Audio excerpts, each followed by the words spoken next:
meron kasi kwento dyan. Yung tungkol sa yung dead men don't bleed. Alam mo yung kwentong yon?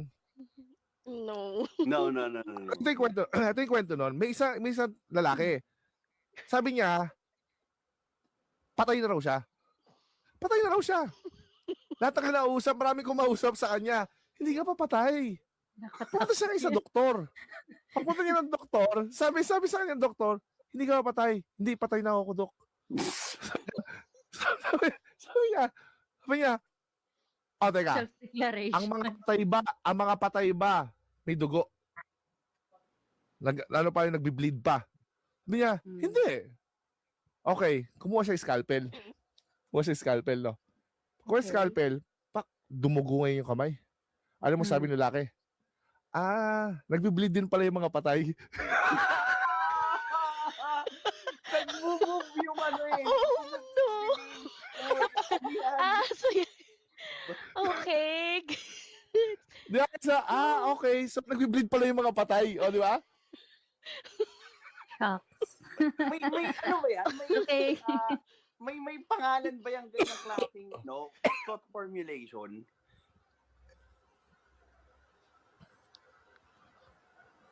Oo nga, Ano anong na? tawag doon? May pangalan ba yung ganyang thought formulation? Kasi parang narinig ko yung ganyang klaseng kwento. Sikat yan, sikat. This is a different story. Sabi nga, si Professor Batuti nga daw, nag-eksperimento sa langaw. Sabi doon sa langaw, tinanggalan niya ng paa. Lumipad yung langaw. So, therefore, pag tinanggalan mo yun, nakakalipad pa rin ang langaw. Next na, tinanggalan niya ng pakpak. Lumipad ka, hindi lumipad. I therefore conclude, bingi ang langaw. So, ganon yung thinking. So, Anong tawag doon? Curious Sa tuloy ganong ako. thinking. Kaya nga eh. Eh, May de pangalan bobo. kaya yun? Ano yun? Yung ang tawag ni Peirce dyan is method of tenacity. Kasi isa sa mga method kasi ganito yan eh. May belief tayo, di ba?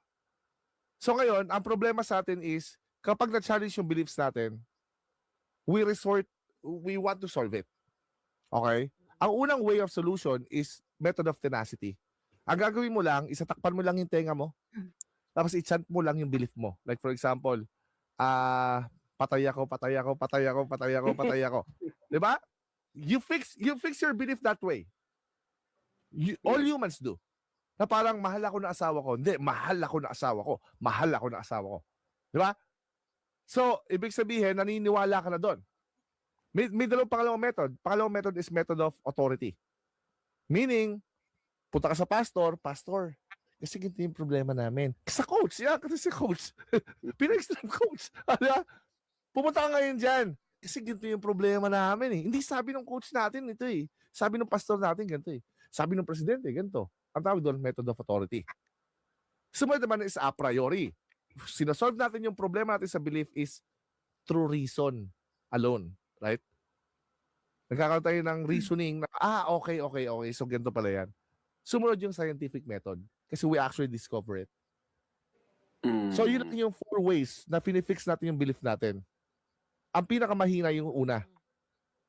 Yung method of tenacity, tatakpan mo lang yung tenga mo, tapos i-chant mo lang yung Yun. That's a type of that. Method of tenacity.